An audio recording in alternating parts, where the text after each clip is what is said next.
ॐ शुक्लाम्बरधरं विष्णुं शशिवर्णं चतुर्भुजं प्रसन्नवदनं ध्यायेत् सर्वविघ्नोपशान्तये अगजाननपद्मार्कं गजाननमहर्निशम् अनेकदन्तं भक्तानामेकदन्तमुपास्महे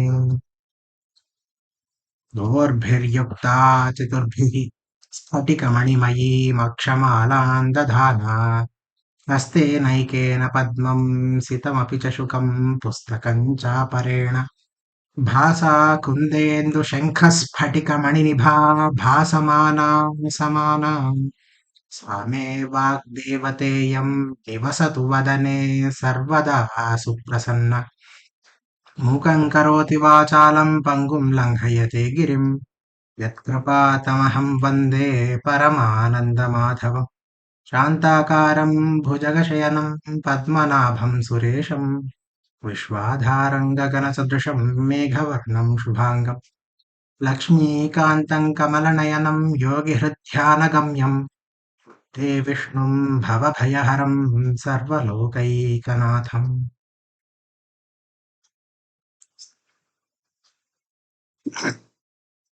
We'll start from 40th sloka because we want to get to the end. Mahesh ji, would you like to do the parayana? You are muted, sir. Sorry. We'll do from 40.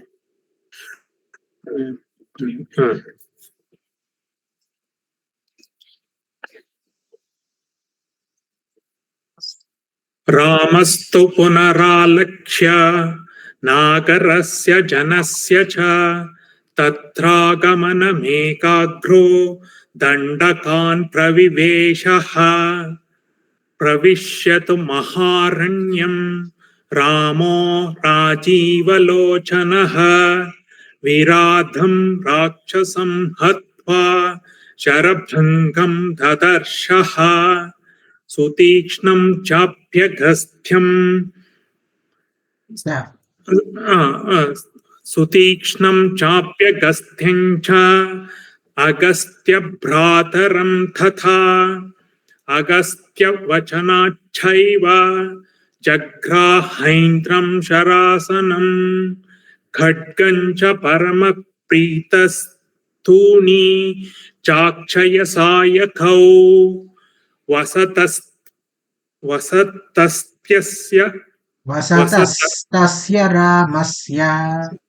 वसतस्तस्य रामस्य वने वनचरैः सह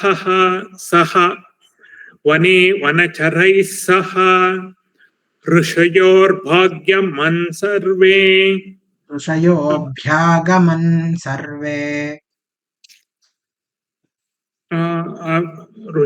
मन् सर्वे ओके ऋषयोऽभ्यागमन्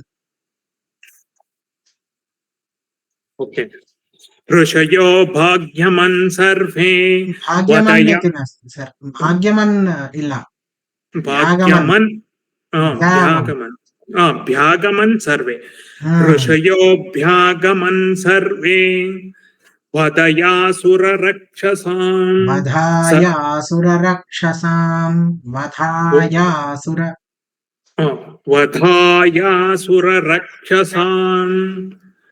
सतेषां प्रतिशुश्राव राक्षसानां तथा वने प्रतिज्ञातश्च रामेण वधः संयति राक्षसान्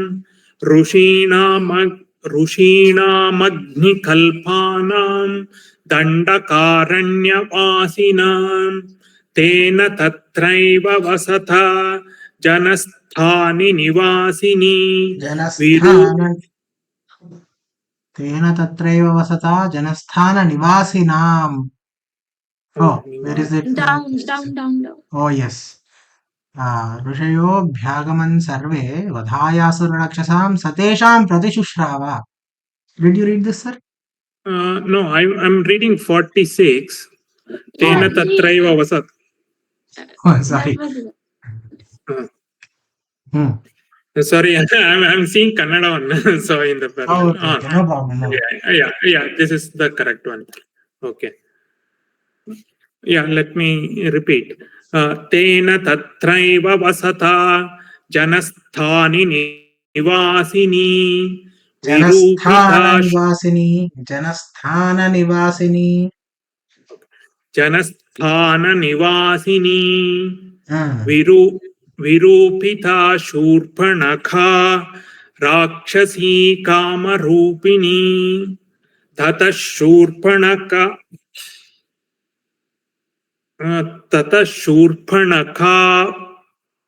वाक्यात् ततः शूर्पणखा वाक्यात् ततः शूर्पणखा वाक्यात् उद्युक्तान् सर्वराक्षसान् खरं त्रिशिरसं चैव दूषणं चैव राक्षसं निजघान रणे रामः तेषां चैव पदानुगान् वने तस्मिन्निवसथा जनस्थानि निवासिनां जनस्थान निवासिनां जनस्थानी सर जनस्थानी ಇಲ್ಲ ಜನಸ್ಥಾನ स्थान ओके वने तस्मिन्निवसता जनस्थान निवासिनां रक्षसां निहता न्यासन् सहस्राणि चतुर्दश ततो ज्ञातिवधं श्रुत्वा रावणः क्रोधयामूर्छितः क्रोधमूर्छितः ततो ज्ञातिवधं श्रुत्वा रावणः क्रोधमूर्छितः सहायं वरयामास मारीचं नाम राक्षसं वार्यमाणः सुभौषो मारीचेन स रावणः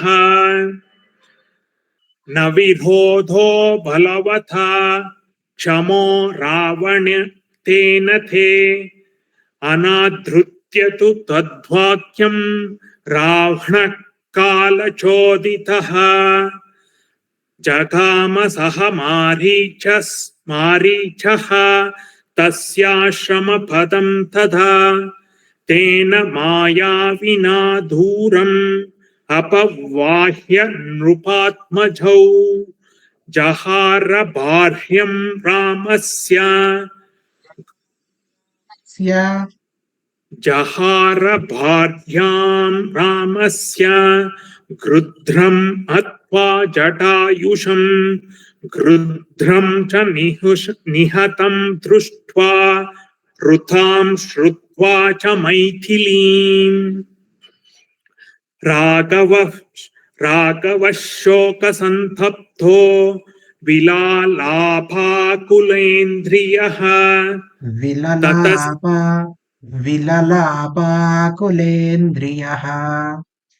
विललापाकुलेन्द्रियः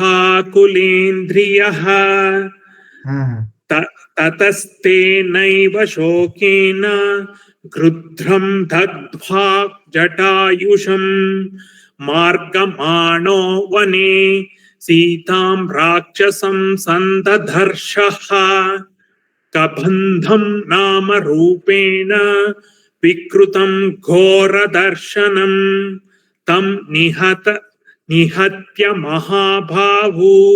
बाहुः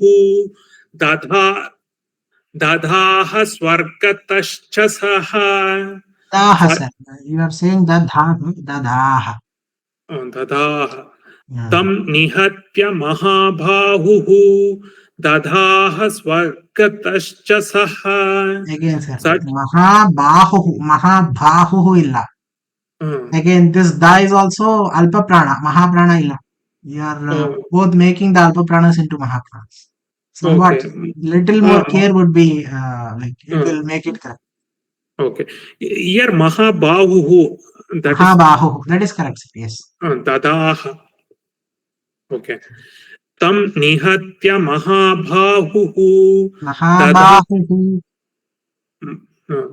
तं निहत्य महाबाहुः Bha iti, I am hearing bha, sir. You are not saying ba. Mahabahuhu. महाबाहुः. This ha is Mahaprana, but ba is Alpa Prana. I think because of ha's effect, you are making this also Mahaprana. Tam nihatya mahabahuhu. I think I still made mistake. Yes. Tam nihatya mahabahuhu. Finally. Sorry. No problem, sir. It's okay. Don't say sorry. This is all common. It happens to everybody. Dadaha swargatascha saha sachasya katayamasa Ayamasa. Sachasya kathayamasa. This is ka only, sir. Kathayamasa. Kathayamasa. Kathayamasa. It's not ka, not ka. Oh, ಮೊದಲನೇ is alpa prana. Okay. Sachasya kathayamasa. Kathayamasa. Katha, sir. Katha. We say katha, right? Katha. Not only. Kathayamasa. Sachasya kathayamasa. Shabarim dharmacharinam. Shamanim dharma nipunam. Abhigaccheti raghavam. Sobhya gachman mahatejah. Here you are doing the ulta. Here ba is there. You are making it ba. These two. Sobhya gachan mahatejah. Sobhya gachan mahatejah. Shabarim shatrusudanaha. Okay. Sobhya gachan mahatejah. Sobhya gachan mahatejah. Shabarim. Sobhya gachan mahatejah. Sobhya gachan mahatejah. Shabarim shatrusudanaha. Shatrusudanaha. Shatrusudanaha. I am hearing dha. Shatrusudanaha. Shatrusudanaha. You are saying dha. Da. Da only. Normal da. Shatrusudanaha. Shatrusudanaha. Shabarim shatrusudanaha. Shabarya pujitaha. Shabaya pujitah samyak Ramo dasharathatmajah. Shabarya pujitah samyak Ramo dasharathatmajah. Pampa tire hanumata sangatho vanarenaha. Hanumadvachanachaiva. Sir, I think you are not taking enough breath. Take a full breath, sir. Maybe that is why you are making these small mistakes. Okay. Yeah. Take nice breath and read slowly. There is no hurry. Okay. Hanumadvachanachaiva Sugrivena samagataha Sugrivaya cha tatsarvam Shamsadramo mahabalaha Aditas-tadyatha vrittam. Aditas-tadyatha vrittam. Aditas-tadyatha Yatha vrittam. Aditas-tadyatha. You are saying vrittam, sir. Vrittam. Vrittam.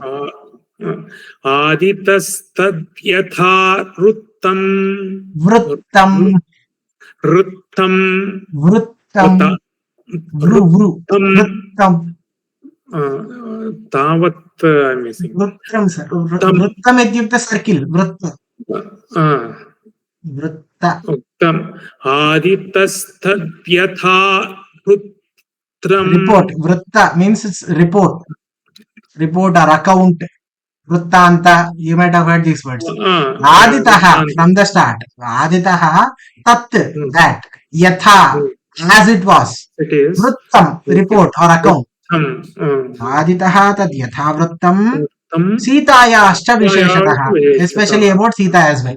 He told. That is what is being said. Aditaha tat yatha vrittam. Vrittam. Vru, vru, vru. Vru illa sir. Vru. Are you able to hear the difference? Vru. Vrittam. Vrittam. Aditas yatha vrittam. Aditas tat yatha vrittam. Aditas tad yatha vrittam. Okay, you work on it on your own, sir. Just one small mistake here. We'll come back to it again tomorrow. I will. Okay. It's okay. Sitayascha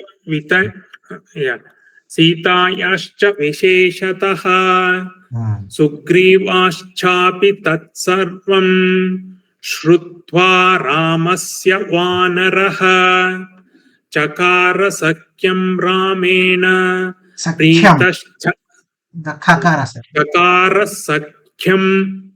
sakyam ramena Pritaschayvagni sakshikam. Pritaschai. Here it is normal cha, sir. You are saying cha. Pritaschayvagni sakshikam. Pritaschayvagni sakshikam. Nice. I'm sorry, I'm nitpicking today. Yeah, because I will not know otherwise what mistakes I'm doing. Please help me to correct. No, these are very minor mistakes actually. Your reading is very nice. You are able to go through all the shlokas very beautifully. Only these Alpa Prana, Mahaprana dosha. That's all. Only that mistake. Yeah, that's big one. Slightly, if you practice for a few days, you will get it. That's all. Okay, one doubt. Yes, ma'am. What is Alpa Prana and what is like full? Alpa matlab chota. Mahaprana. Okay. Prana matlab vayu. Chota. Okay, yeah. Okay. Prana means. Prana is Vayu. Yeah, one thing for Prana is Vayu. Yeah. So अल्प प्राणा मतलब जिसमें ज्यादा वायु नहीं लगता. So ऐसा बोला जाता है. आप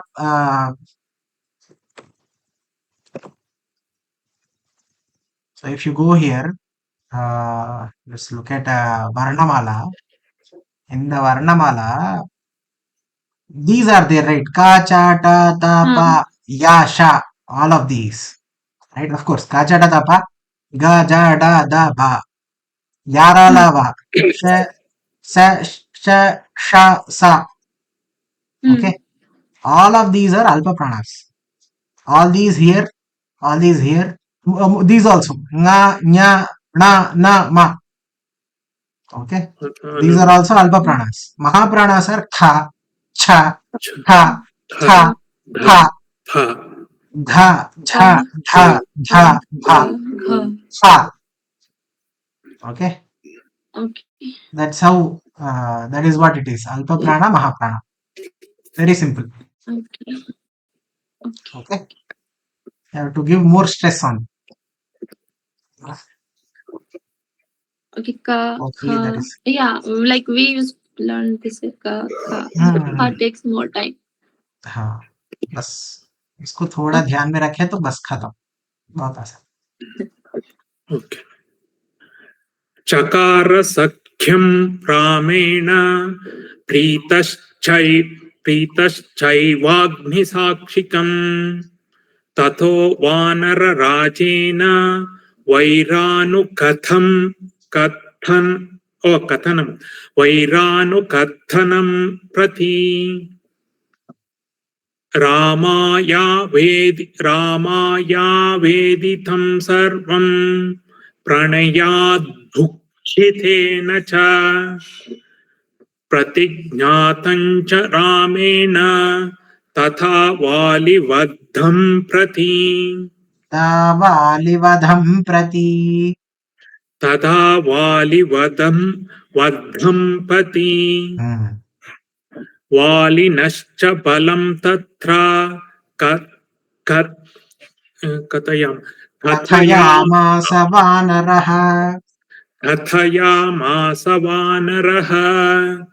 सुग्रीवः शङ्किताश्चासीन् नित्यम् Sugriva Shankitaschasith. We can break it here. One of the nine will become ta here. And Sugriva Shankitaschasith. Okay. Sugriva Shankitaschasith Nityam Viryena Raghave. Very beautiful. Raghava Pratyayartham tu Raghava. Because of this followed by takara, tathadadha na. So this becomes na. Raghava Pratyayarthantu. Tantu. Okay. Raghava Pratyayarthantu. Dundubhe. This so you have to do this. Yesterday we tried. Throat sound, sir. You have to make that throat sound. You have to make ha without the initial.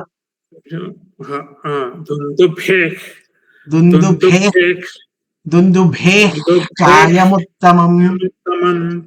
Dundubhe kayamuttamam. You got it, sir.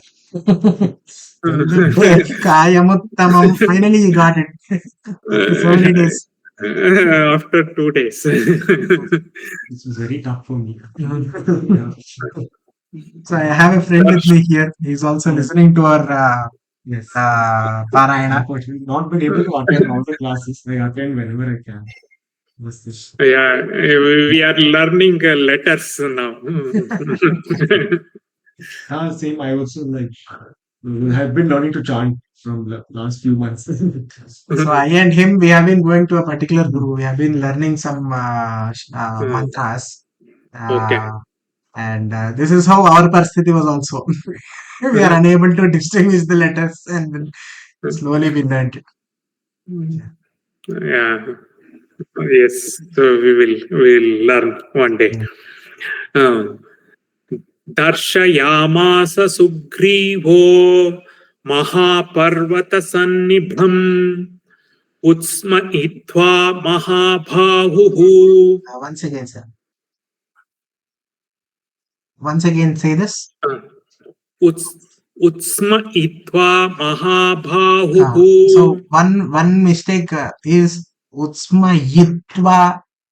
Utsma Itva illa. Utsma Yitva. Oh. Do you hear the difference? The ya is there. You are taking that ya away. Utsma Yitva. Utsma Yitva. Yitva. Utsma Yitva. Yakara is missing. Yes, sir. Utsma Itva. Again, once again. Utsma Itva. You are missing the yakara again. Utsma Itva. Utsma Yitva. Utsma Yitva. Utsma Itva. Utsma Yitva. Utsma Itva. Utsma Hitva. Yi. Utsma Yi.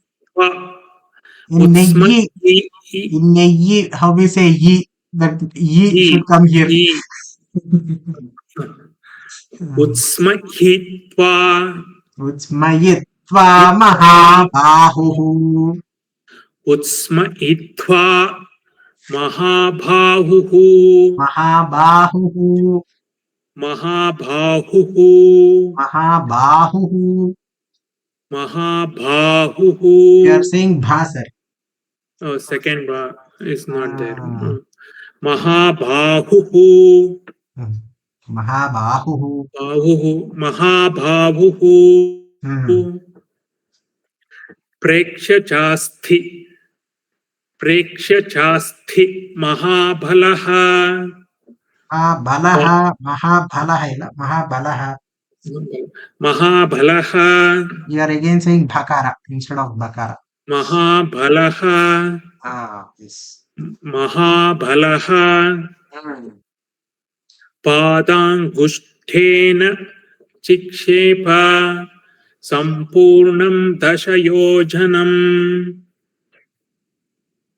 बिभेद च पुनः सालान् पुनः सालान् बिभेद च पुनः सालान् सप्तैकेन महेषुणा गिरिं रसातलं चैव जनयत् प्रत्ययं तदा जनयन् प्रत्ययं तदा जनयन् प्रत्ययं तदा ततः प्रीतमनस्तेन तथा तथा ಇಲ್ಲ ಸರ್ तथा ततः ततः ततः प्रीतमनस्तेन विश्वस्तः महाकपिः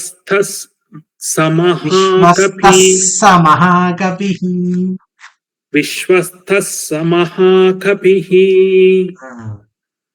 किष्किन्धां रामसहितो जगाम च गुहां तदा ततो गर्जद्धरि वरः ततो गर्जद्धरिवरः ततो गर्जद्धरिवरः ततो गर्जद्धरिवरः ततो गर्जद्धरिवरः सुग्रीवो हेमपिङ्गळः तेन नादेन महता निर्जगाम हरीश्वरः अनुमान्य तथा ताराम्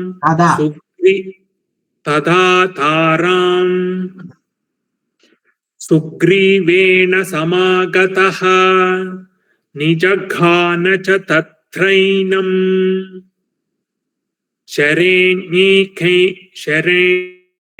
शरेणीकेन राघवः शरेणीकेन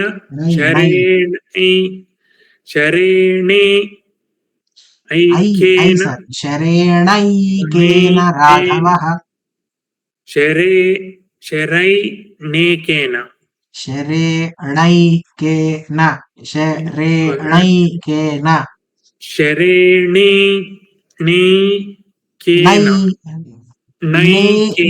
नास्ति yes sir शरेणैकेन राघवः once again sir very nice you got it निजघान च तत्रैनम् शरेणैकेन राघवः अद्भुतम् ततः सुग्रीववचनात् you can break it here ततः सुग्रीववचनात् हत्वा वालिनमहाहवे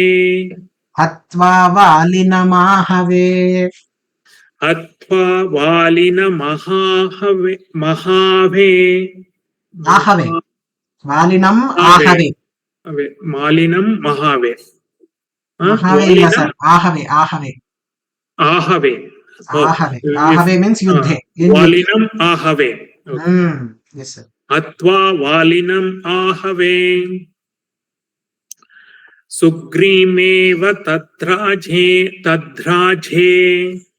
सुग्रीवमेव तद्राज्ये सुग्रीमेव तद्राज्ये सुग्रीवमेव तद्राज्ये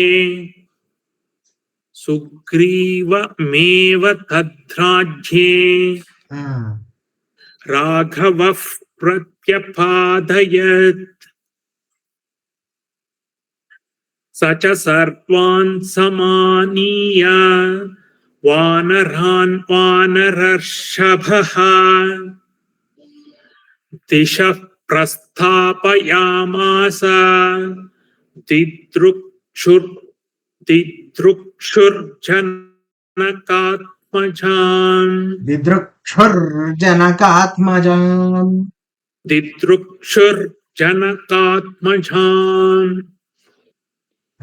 दिशः प्रस्थापयामास दिदृक्षुर्जनकात्मजान् Ramayana.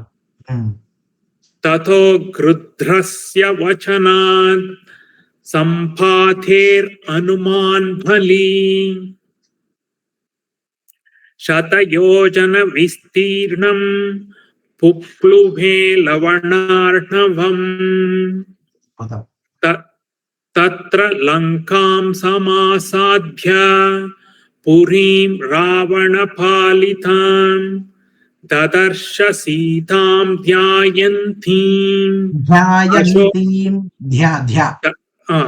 ददर्श सीतां ध्यायन्तीम् अशोकवनिकां गतां निवेदयित्वा विज्ञानं प्रवृत्तिं च निवेद्य च Sir,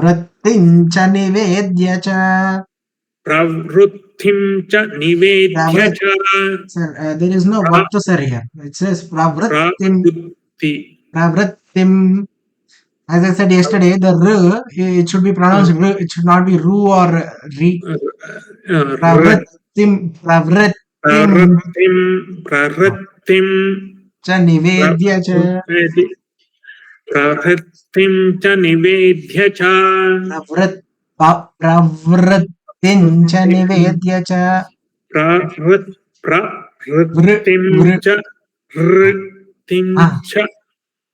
निवेद्य च correct sir. समाश्वस्य वैदेहीं समाश्वास्य च वैदेहीं समाश्वस्य च समाश्वास्य दीर्घ सर समाश्वास्य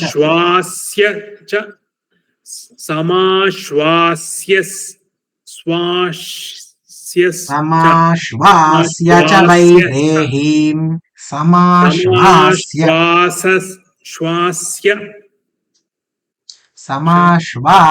च वैदेहीं समाश्वास्य च वैदेहीं sir वैदेहीं so Vaidehi means Videha Rajaputri. Videha is the name of Nepal. Okay. Why do they say Videha Mukti then? That is different. Same word. This Videha is the name of the kingdom. Videha. Videha Rajya means Nepal. You can see. Videha also means deceased. Okay. But of course, it actually Interesting name for a, since it means deceased, like Videha without Deha. Videha means without Deha. Yeah. Basically what it is. But yeah. Vaidehi is actually referring to the Videha Rajya. Okay. So she is the daughter of the Videha Raja. Okay. Just trying to find Nigantu in my phone. Where is my phone? This is my phone. Okay. Sir, you continue reading. We'll see what Videhi is. मर्दयामास तोरणम् पंच सर मर्धा इति न मर्दयामास तोरणम् पंचसेनाग्रगान् हत्वा पंचसेनाग्रगान्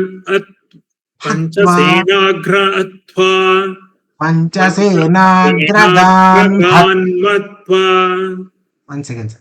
Panchasenagragan hatva. पंचसेनाग्रगान् हत्वा सेनाग्रगान् हत्वा पंचसेनाग्रगान् हत्वा पञ्चसेनाग्रगान् हत्वा सप्तमन्त्रिसुतानपि So he killed Senagragan, Pancha Senagragan, the chiefs, army chiefs, 5 army chiefs, Hatva, Okay. Sapta Mantri Sutanapi, Sutanapi. 7 sons of mantris. He also killed them. Okay. शूरमक्ष्मञ्च निष्पिष्य Aksham, sir. Shuram Aksham. शूरम् अक्षं च निष्पिष्य Shuram Aksham Nishpishya. शूरमक्षं च निष्पिष्य ग्रहणं समुपागमत् अस्त्रेणोन्मुक्त्यमात्मानम् अस्त्रेणोन्मुक्तमात्मानम् ज्ञात्वा पैतुमहाध्वरात् Aita Mahadvarat. ज्ञात्वा पैतामहाध्वरात् Paita Mahadvarat. Paita Mahadvarat.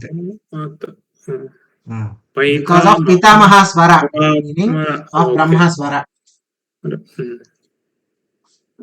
मर्शयन् राक्षसान् वीरो यन्त्रिणस्थान्यदृच्छया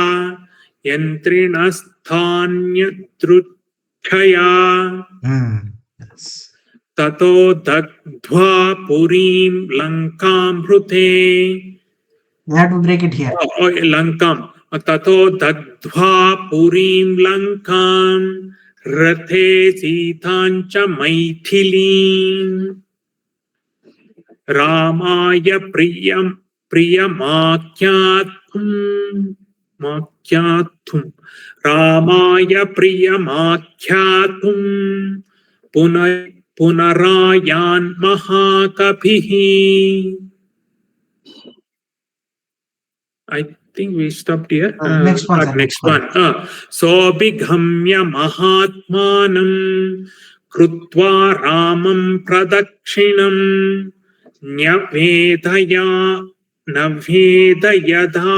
yadame yatma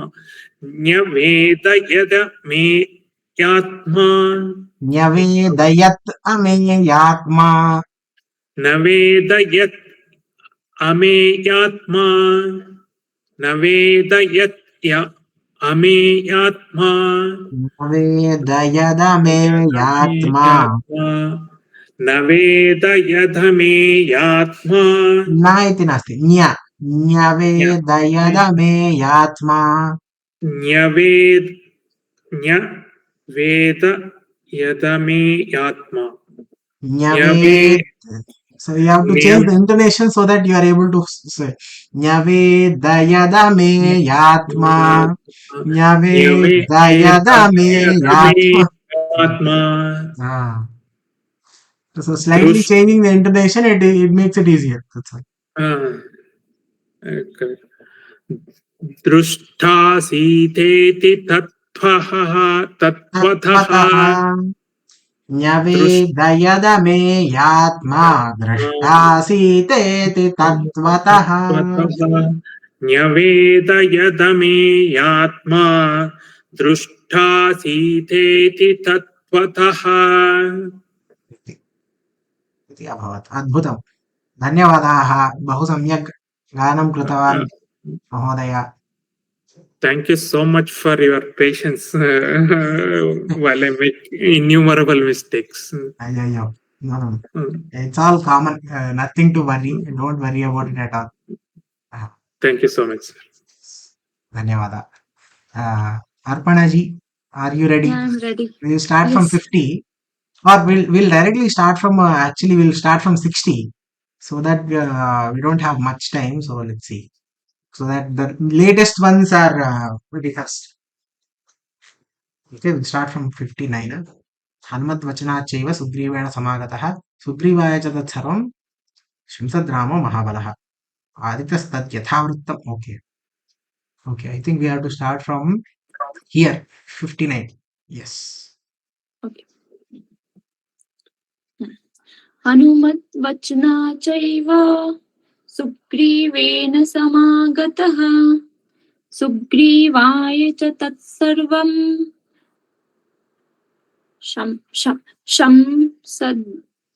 शंसद्रामो महाबलः बहुत बढ़िया हाँ आदितस्तद्य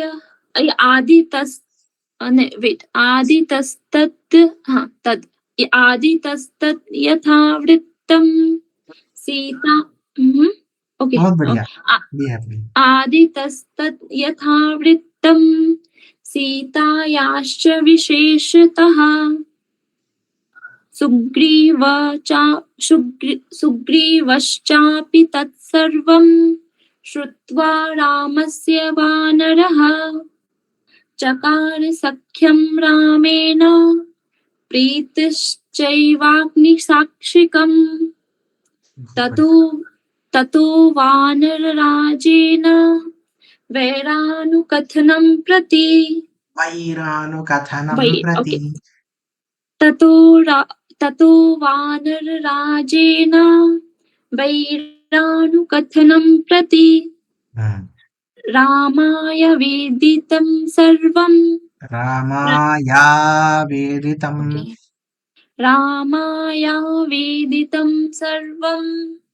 प्रणया दुःखितेन च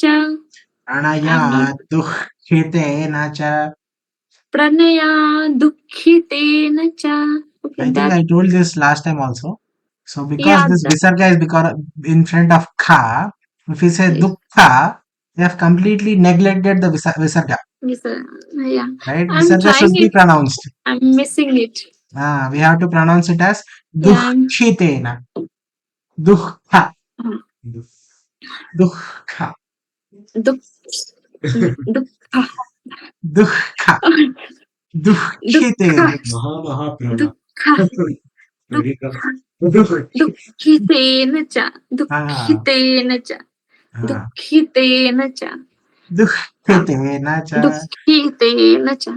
दुःखितेन च आ गया ओके रमया वेदितं सर्वं रामाय वेदितं सर्वं या भी दीर्घ है देखिए 3 दीर्घ रामाया वे 4 दीर्घ है एक्चुअली रामाया वेदितं सर्वं प्रणया दुःखितेन च रामाय वेदितं सर्वं प्रणया दुःखितेन च ठीक है आपने विसर्गा भूल गई कोई बात नहीं आगे बढ़ो I tried it did not came ठीक है कोई बात दुःखितेन I also got to know this recently only before that I also used to say third or fourth time you're telling me no it's fine don't worry about it it's okay I am ready to say this 100 times also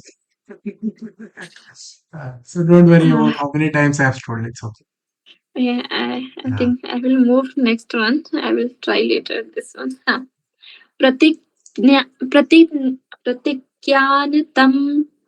प्रतिज्ञातं च रामेण प्रतिज्ञातं च रामेण तदा वालिवधं प्रति वालिनश्च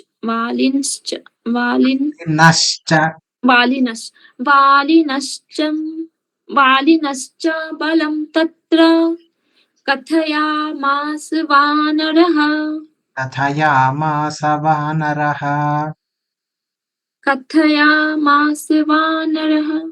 okay shortening okay कथयामास वानरः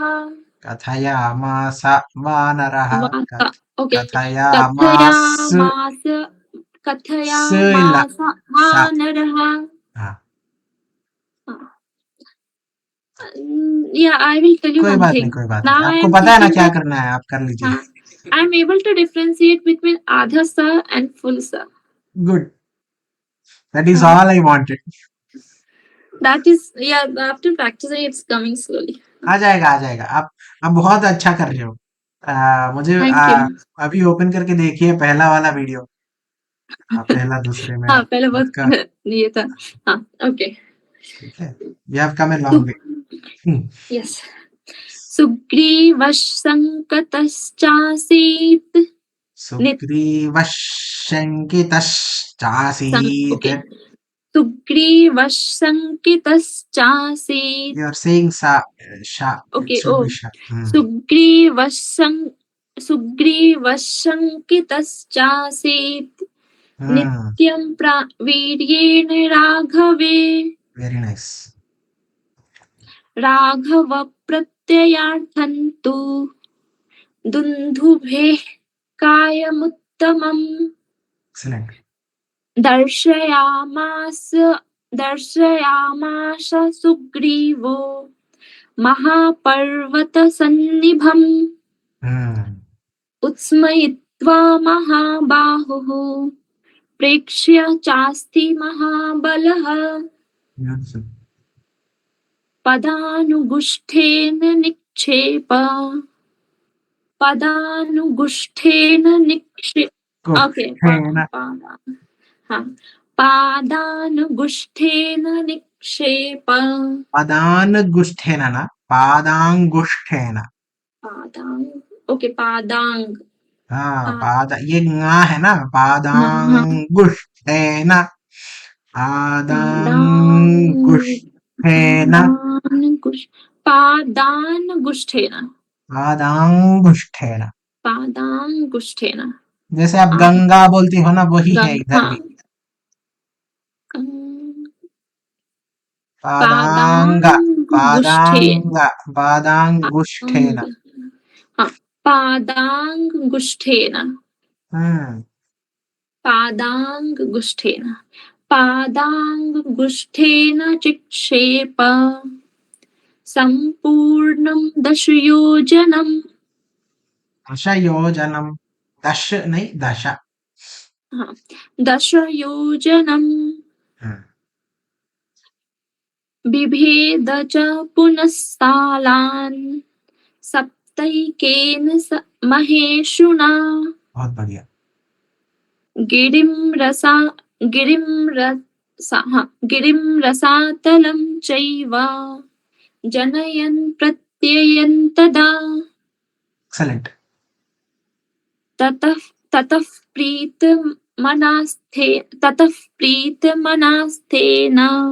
प्रीतमनास्तेन पूरा बोलिए था।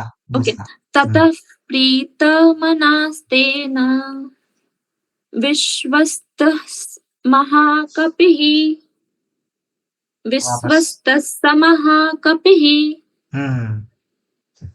किष्किन्धाम राम सहितो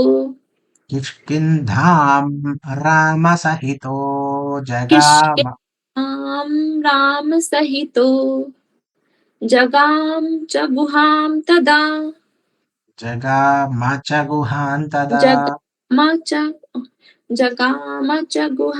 तदा। ततो गर्जत wait I will try धरीवरः that only na okay ततो गर्जद्धरीवरः ततो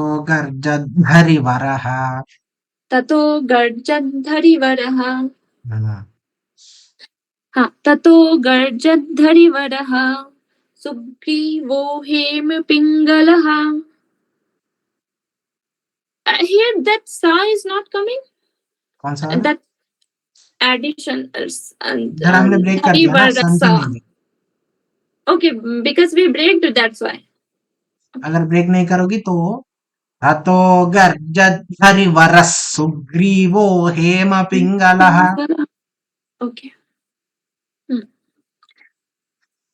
One more thing I wanted to point this out before also.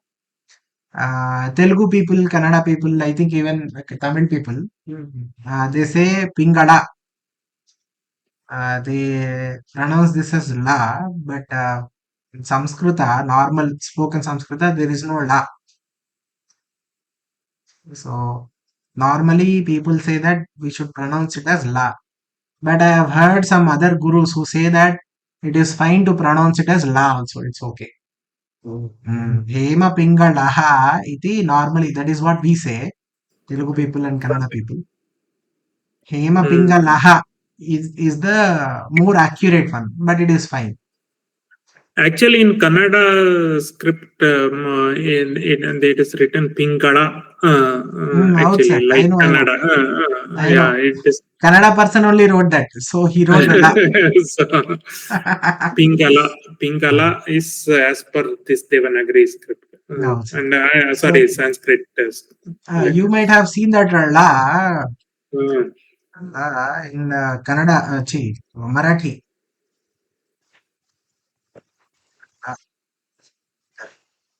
There is yes, this one. You might have seen this one. This is how in Devanagari they write la. It is there. In fact, in mantras you can see this la. In fact, in the first mantra of Rigveda only you have it. Is it? Agnimi Ede is there first only in the first mantra only it's there. But actually that is but it is Ede. So Ede, not in other no. So Yajurvedis call it a le.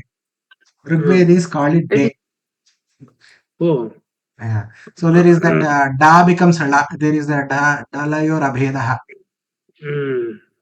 So Ede means to do puja.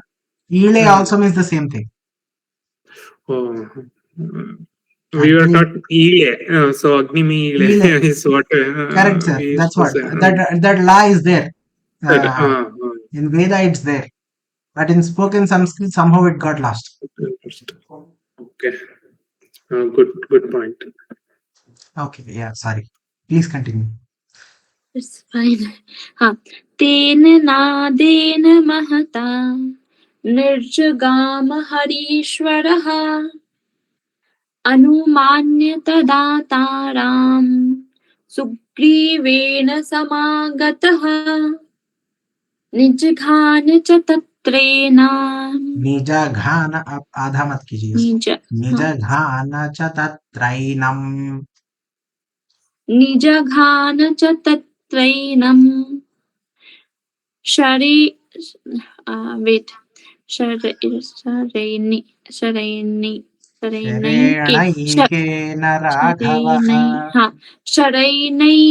शरैनैकेन राघवः. I tried also, like I practiced also in when Mahesh ji was saying. It's okay. Yeah, this is hard. It's okay. It's understandable that we are all doing mistakes. Wait. This only I wait. Yesterday you told me. Sharainaikena. Sharainaikena. I have this screenshot. Oh, is it? Yeah. Nice. So this is na. So I don't know. You always pronounce na as na. So I have not been correcting you on that one. But hopefully one day we'll get to that na and na. I really want to pronounce my name correctly. Yeah, will come. I will ask you that anyway. Sharainaikena Raghavaha. Nice. Tata Sugriva Vachanad.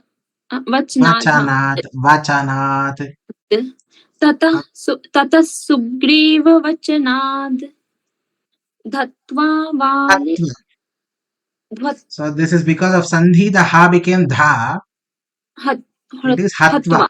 Hatva Valina Mahave. Valina Mahave.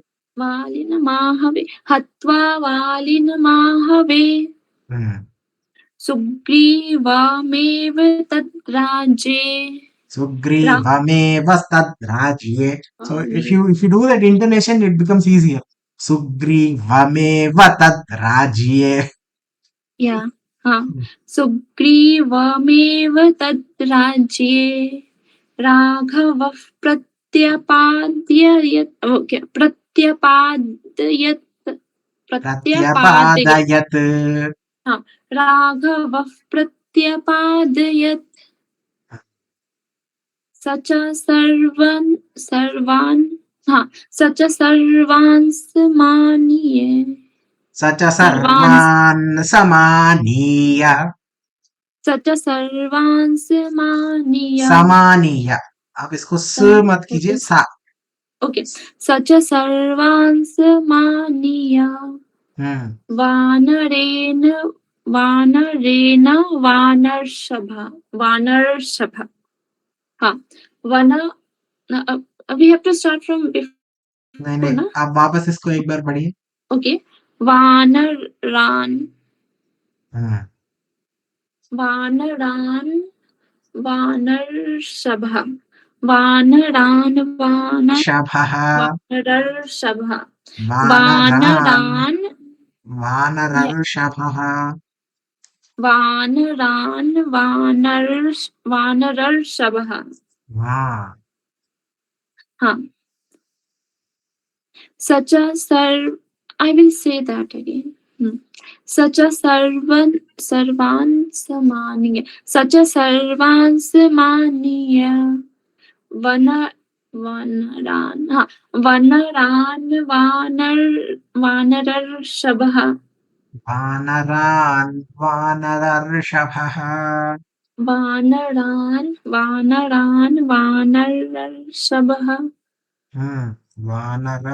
वानरर्षभः. वानरर्षभः स च सर्वान् समानीये सर्वान् स च सर्वान् समानीये नाम से स च सर्वान् समानीय स च सर्वान् समानीय स च सर्वान् समानीय वानरान् वानरर्षभः.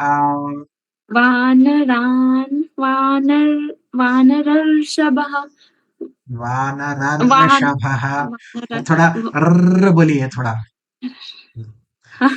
वानरर्षभः yes, that's all. दिशः प्रस्थापयामास. दिशः प्रस्थायाप wait I was still on that line. Is it? Okay, sorry. No, like in my mind I mean Okay. दिशः प्रस्थापयामास दिशः प्रस्थापयामास दिशः प्रस्थापयामास. ओके दिशः प्रस्थापयामास ये क्या है? प्रस्थया नहीं, प्रस्था. प्रस्था दिशः प्रस्थापयामास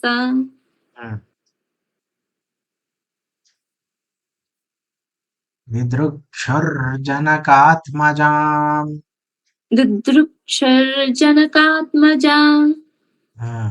ततो गृध्रस्य वचनात्.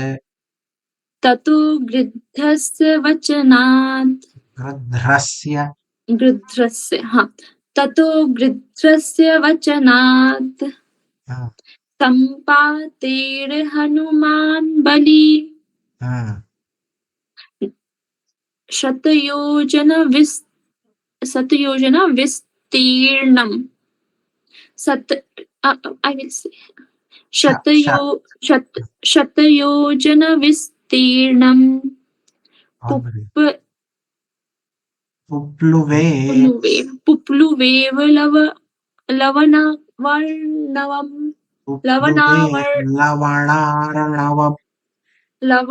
Lavanarvam, Lavanarnavam, Lavanarnavam, Lavanarnavam, Pupluvev Lavanarnavam, Luve lavanarnavam. Pupluvev Lavanarnavam, Upluve lavanarnavam. Pupluve. Say it again, please. Upluve lavana. Pupluvev Lavanarnavam. Once again. Okay. One last time. Yes. Pupluvev Lavanarnavam. There is no one more bar here. Upluve lavanarnavam. Okay, you'll get it. Pupluve Lavanarnavam. Nice.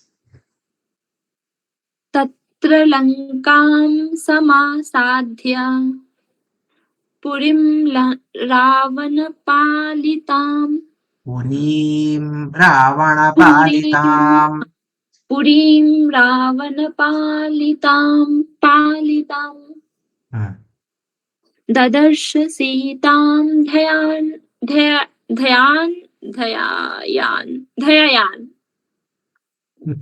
Dadarshasitam dhyayantim.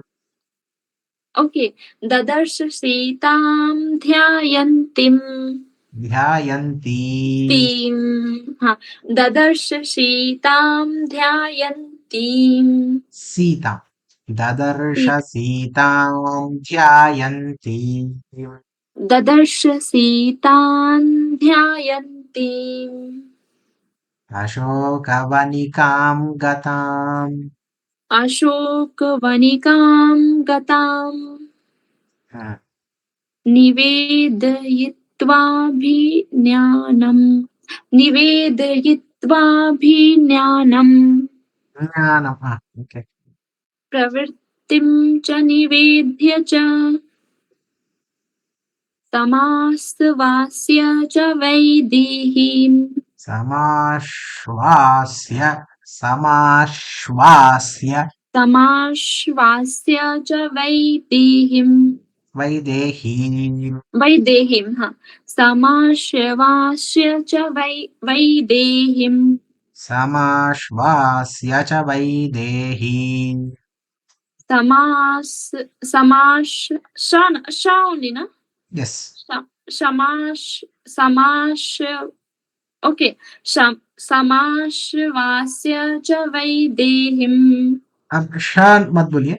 समाश्वास्य समाश्वास्य च वैदेहीम. Samashvasya cha vaidehim. अब छोटा gap दे रही हो. आपको सुनाई दे रहा है क्या? आप बोल रहे हो समाश्वास्य नहीं. Okay, yes. समाश्वास्य. Samashvasya.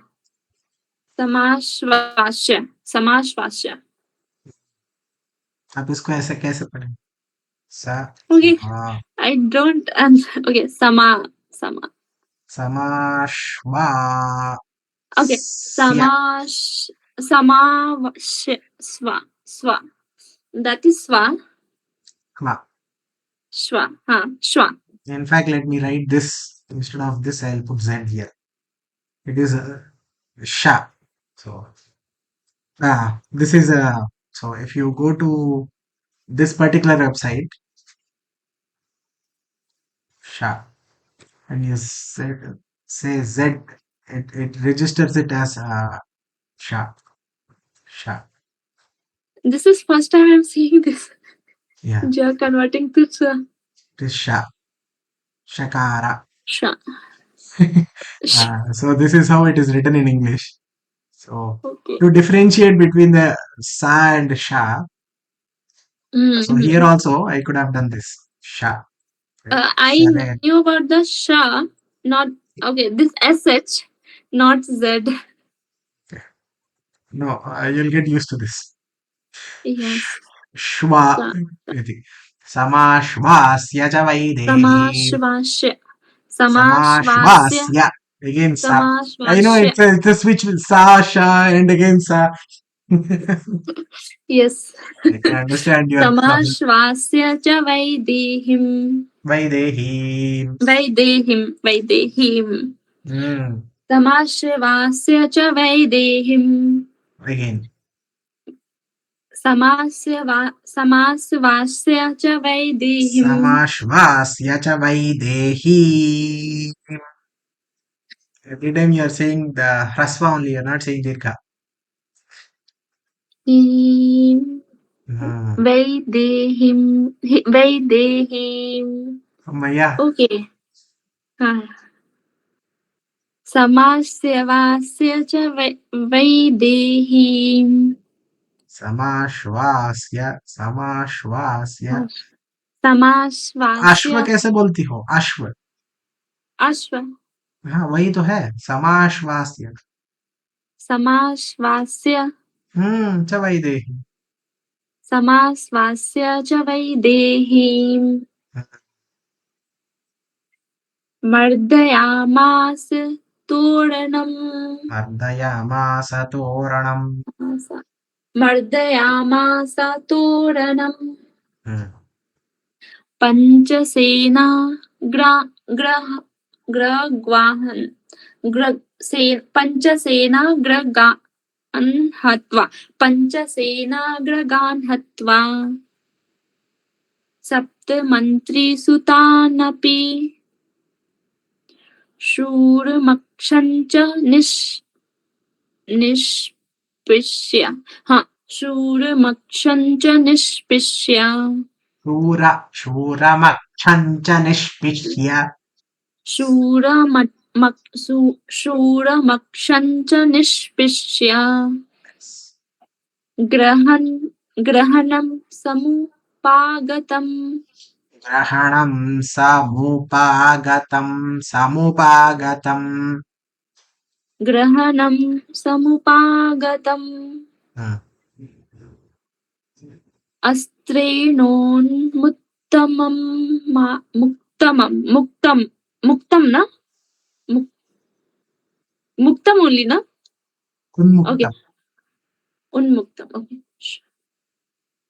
अस्त्रेणोन्मुक्तमात्मानम् Astrenonmuktamatmanam.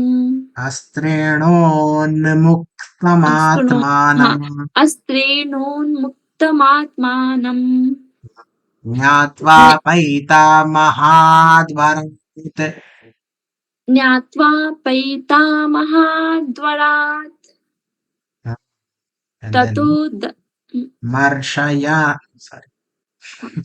मर्षयन् राक्षसान् वीरो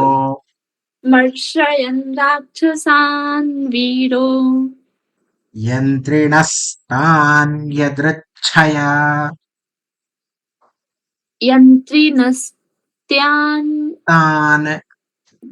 Okay. Yantrinastan यदृच्छया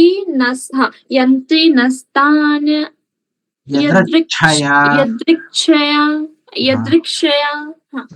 Only na? यदृच्छया Yadrikshaya. They're almost in 2 words. I only will try because when I'm hearing you, I'm completely kind of not focusing on the how it's written. Okay, no. Okay. Tato dagdhva purim lankam. Tato dagdhva purim dagdhva. Tato dagdhva purim lankam.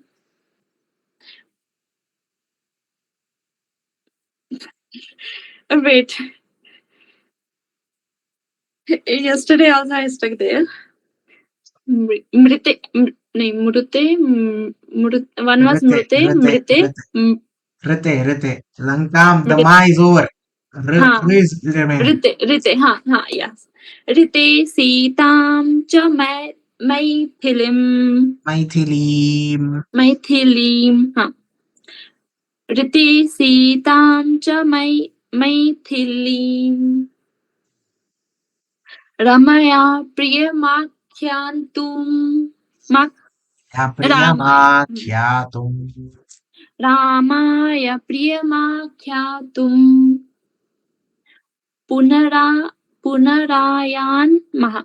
पुनरायान् महाकपिः सोऽभिगम्य okay महात्मानम्